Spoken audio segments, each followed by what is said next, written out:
prosedur. 7. Bahwa dikemukakan oleh Robert St. Fletcher dalam praktek pra-peradilan pun dilakukan dengan cara memeriksa saksi dan menghadirkan saksi sendiri seperti yang menjadi praktik dalam abad modern ini. Robert L. Fletcher 1960, Fletcher in State Criminal Case 12 Tan LRF 293 159 sampai 1960 halaman 294. 8. Bahwa peran penting dalam praktek pra-peradilan ini harus dipahami dalam konteks untuk mencari keadilan dan kebenaran, dan tentu untuk efektivitas penegakan hukum. Bahkan di Amerika, praktek pra-peradilan semakin berkembang dengan tujuan untuk memberikan perlindungan hak asasi manusia, sehingga pra-peradilan ini harus dilihat sebagai pelindungan hak asasi manusia dari tindakan semena-mena yang dapat dilakukan oleh penegak hukum dalam proses awal penegakan hukum. Hal ini juga dianggap penting dalam rangka melindungi keselamatan publik. 9. Dalam eksistensi habeas corpus bertujuan untuk memastikan pelaksanaan upaya paksa sesuai dengan hukum agar tidak terjadi kesewenang-wenangan. Ini selaras dengan Escurius Rules saat memperoleh alat bukti yang berasal dari filosofi perlindungan atas penggeledahan dan penyitaan sewenang-wenang. Rules ini berlaku untuk primary evidence, bukti utama, dan derivative evidence, bukti turunan, yang diperoleh dari eksplorasi atas perolehan primer evidence. Kesemua alat bukti evidence akan dikesampingkan apabila perolehannya ternodai oleh tindakan sewenang-wenang yang dilakukan yang bertentangan dengan hukum. 10. Bahwa ketentuan pengecualian exclusionary rules mengandung 4 tipe pelanggaran meliputi antara lain: A. Penggeledahan dan penyitaan yang melanggar pelindungan hak milik pribadi. B. Pengakuan yang diperoleh dengan melanggar prinsip non-self-incrimination. C. Kesaksian yang diperoleh dengan cara yang melanggar hukum. D. Bukti lainnya yang diperoleh secara melanggar hukum yang penggunaannya dapat melanggar prinsip due process of law. Tujuan exclusionary rules adalah pelindungan terhadap integritas pengadilan, karena pengadilan dianggap akan tercemar integritasnya apabila menggunakan bukti yang diperoleh dari cara melanggar hukum dalam memutus suatu perkara. 11. Bahwa keberadaan lembaga pra-peradilan diatur dalam bab 10 bagian ke-1 KUHP dan bab 12 bagian 1 KUHP, dan putusan Mahkamah Konstitusi nomor 21 PU X 12 2014 yang secara jelas dan tegas dimaksudkan sebagai sarana kontrol dalam pengawasan horizontal untuk menguji keabsahan penggunaan wewenang oleh aparat penegak hukum, inkasu, penyelidik, penyidik, maupun penuntut umum. Sebagai upaya koreksi terhadap penggunaan wewenang apabila dilaksanakan secara sewenang-wenang dengan maksud atau tujuan lain di luar dari yang ditentukan secara tegas di dalam KUHP, guna menjamin pelindungan terhadap hak asasi setiap orang, termasuk dalam hal ini pemohon. 12. Bahwa keberadaan lembaga pra-peradilan sebenarnya memberikan peringatan agar penegak hukum harus berhati-hati dalam melakukan tindakan hukumnya, dan setiap tindakan hukum harus didasarkan pada ketentuan hukum yang berlaku. Profesor Indrianto Seno Aji menyatakan dalam KUHP menerapkan lembaga pra-peradilan untuk melindungi tersangka dalam pemeriksaan pendahuluan terhadap tindakan-tindakan kepolisian dan kejaksaan, termasuk termohon KPK dalam hal satu institusi yang juga berhak menyidik yang telah melanggar hukum dan merugikan tersangka, di mana lembaga pra-peradilan ini berfungsi sebagai lembaga pengawas terhadap upaya paksa yang dilaksanakan oleh penyidik dalam batasan tertentu. 13. Bahwa pra-peradilan dalam ketentuan pasal 1 angka 10 KUHP menyatakan pra-peradilan adalah wewenang pengadilan negeri untuk memeriksa dan memutus menurut cara yang diatur dalam undang-undang ini tentang a. sah atau tidaknya suatu penangkapan atau penahanan atas permintaan tersangka atau keluarganya atau pihak lain atas kuasa tersangka. B. Sah atau tidaknya penghentian penyelidikan dan penghentian penuntutan atas permintaan demi tegaknya hukum keadilan. C. permintaan ganti kerugian atau rehabilitasi oleh tersangka atau keluarganya atau pihak lain atas kuasanya yang perkaranya tidak diajukan ke pengadilan.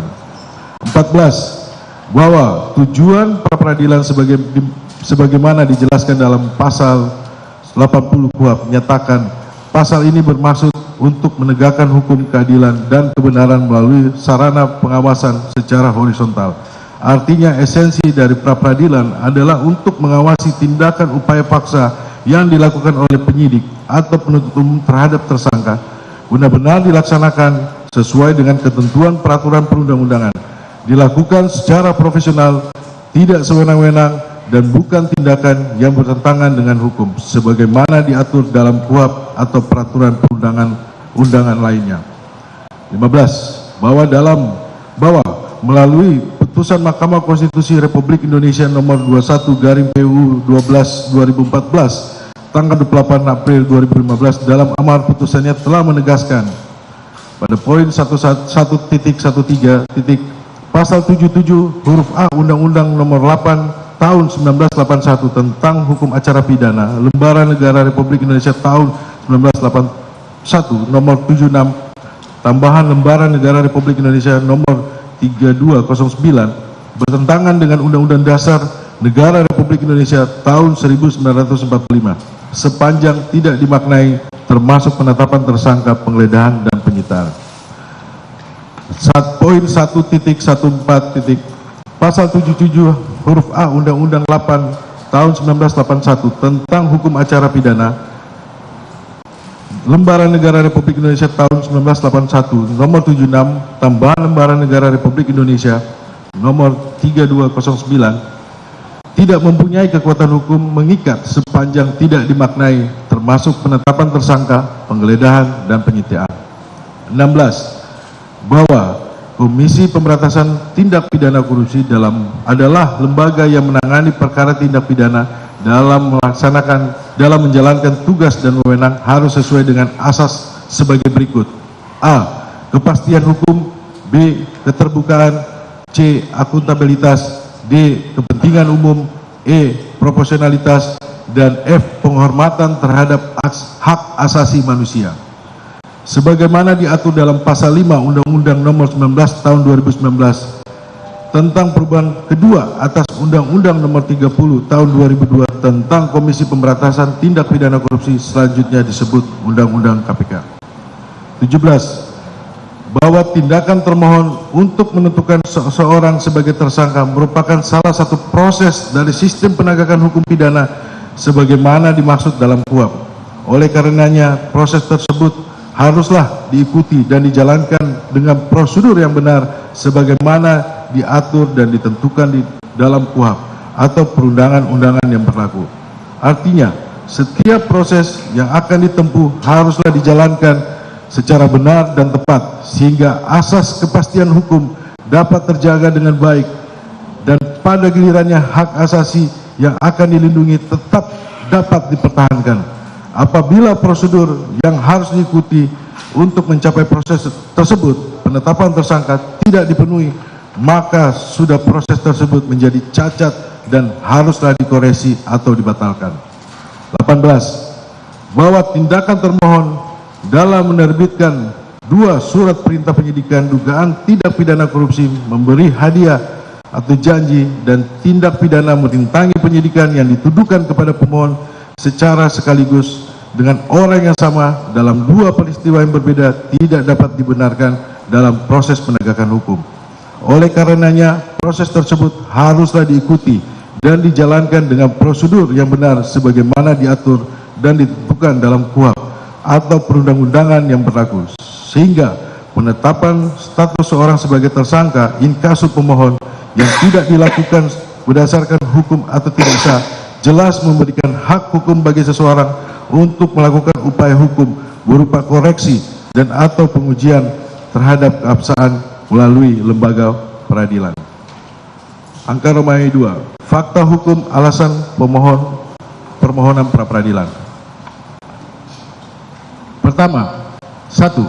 Bahwa pemohon adalah petugas partai dengan jabatan sebagai Sekretaris Jenderal Dewan Pimpinan Pusat Partai Demokrasi Indonesia Perjuangan sejak 23 Desember 2019 sebagaimana anggaran dasar anggaran rumah tangga Partai Demokrasi Indonesia Perjuangan masa bakti 2019 sampai 2024. Bahwa pemohon sebagai sekjen PDI Perjuangan bertugas dan berwenang mengkoordinasikan kinerja dan kepengurusan keanggotaan kader partai atau menjalankan roda organisasi dan atau menjaga marwah partai dari pihak-pihak luar yang ingin mengacaukan atau memporak-porandakan PDI Perjuangan.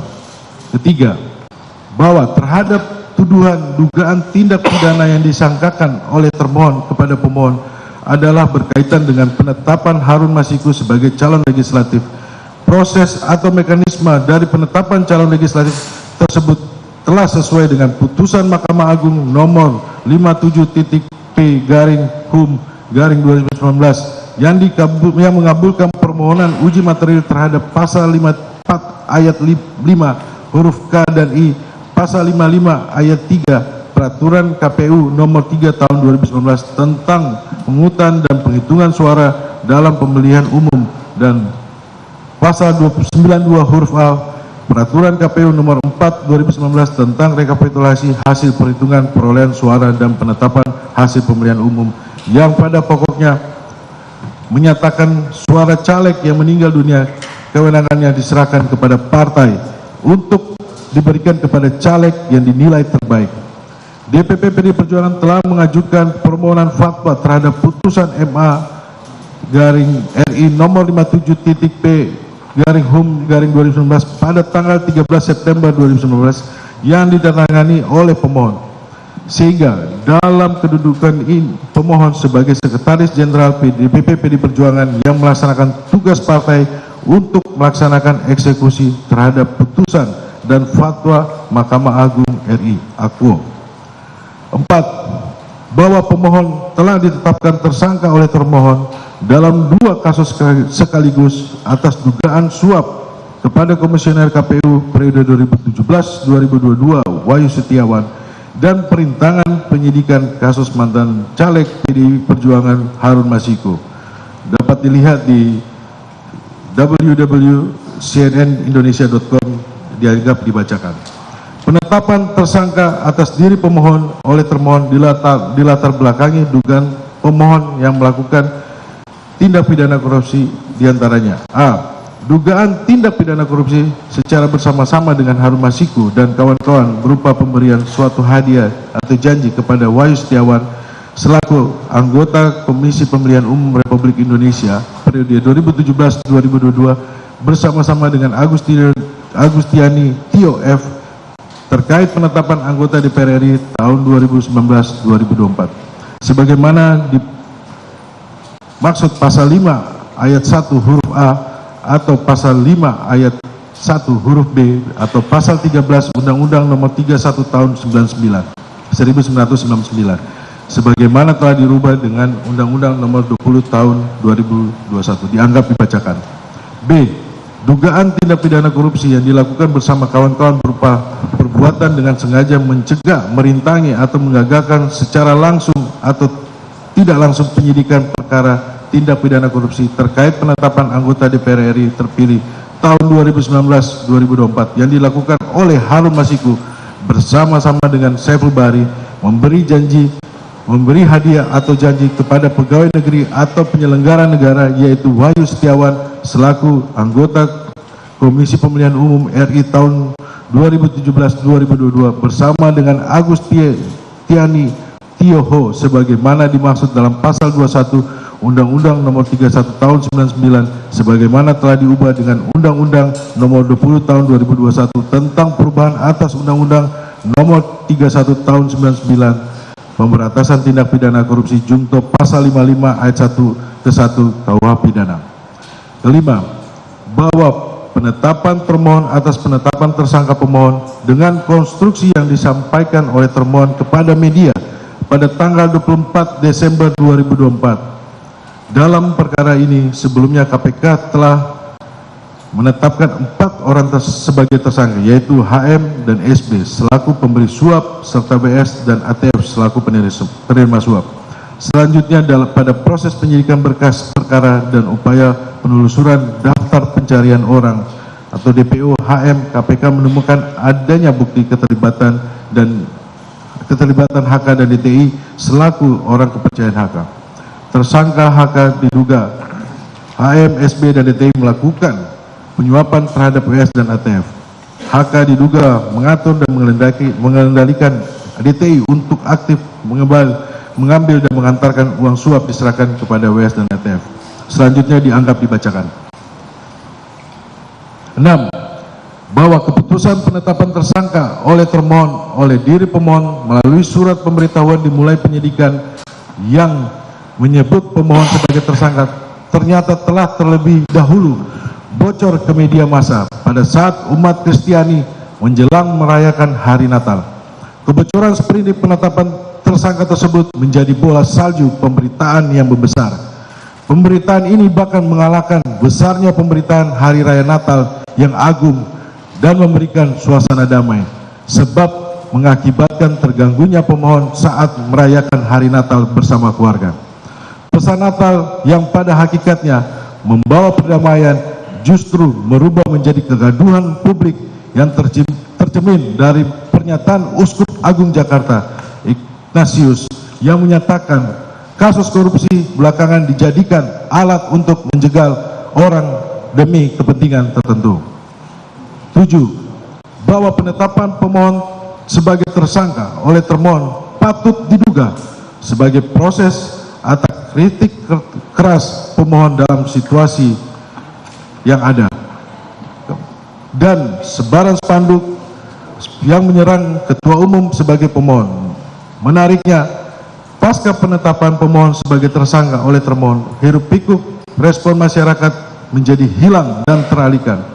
Patut diduga penetapan pemohon sebagai tersangka oleh termohon sangat berhubungan dengan sikap pemohon yang gencar melakukan kritik terhadap kebijakan Jokowi yang menurut pemohon merusak sendi-sendi demokrasi dan supremasi hukum dan merupakan pengalian isu. Baik kata pepatah, sekali dayung, 2-3 pulau terlampaui. 8. Bahwa keputusan pimpinan termohon sebagai pimpinan yang baru dilantik sangat cepat dalam menetapkan tersangka sebagai pemohon.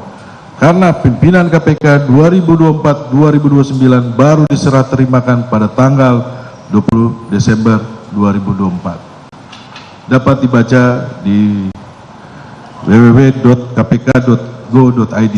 Ruang informasi dianggap dibacakan. Dan pada tanggal 23 Desember 2024 termohon telah menerbitkan surat pemberitahuan dimulainya penyidikan SPDP dan surat perintah penyidikan atau sprindik penetapan tersangka pemohon. Selain itu, termohon dalam menerbitkan SPDP dan sprindik terhadap pemohon dilakukan dalam rentang waktu yang cepat dan singkat pasca pimpinan termohon mengucapkan sumpah jabatan dan memutus adanya dugaan tindak pidana, yakni 3 hari setelah serah terima jabatan. Ini dapat kita lihat dari rentang waktu sejak serah terima jabatan pimpinan KPK pada tanggal 20 Desember 2024 dengan pemutusan adanya 2 tindak pidana sekaligus dalam perkara yang diduga melibatkan pemohon. 9. Bahwa atas dugaan tindak pidana korupsi terhadap pemohon, termohon telah menerbitkan laporan perkembangan penyidikan, pemberitahuan dimulainya penyidikan, dan surat perintah penyidikan terkait dengan pemberian hadiah atau janji kepada penyelenggara negara dan dugaan merintangi penyidikan tindak pidana korupsi diantara lainnya. Tanggal 18 Desember 2024, penyidik melaporkan pengembangan penyidikan atau LPP sebagaimana yang terdapat dalam surat termohon nomor LPP /23 /DIK-01/22/2024 dan LPP /24/DIK-01/22/12/2024. B. Pada tanggal 20 Desember 2024, pimpinan KPK lama dan baru melakukan serah terima jabatan. C. tanggal 20 Desember 2024 pimpinan KPK melakukan gelar perkara. D. 23 Desember 2024 pemohon ditetapkan menjadi tersangka. 10. Bahwa pada tanggal 23 Desember 2024 termohon menerbitkan surat pemberitahuan dimulainya penyidikan dan surat perintah penyidikan terhadap dua peristiwa pidana dugaan tindak pidana korupsi sekaligus kepada pemohon. A. Surat perintah penyidikan nomor sprint titik dik garing 153 garing dik titik 00 garing 01 garing 12 garing 2024 tanggal 23 Desember 2024 atas nama Hasto Kristianto atau pemohon, dan surat pemberitahuan dimulai penyidikan nomor B garing 722 garing dik titik 00 garing 23 garing 12 garing 2024 tanggal 23 Desember 2024 atas nama tersangka Hasto Kristianto atau pemohon dugaan pemberian hadiah janji pada penyelenggara negara. B.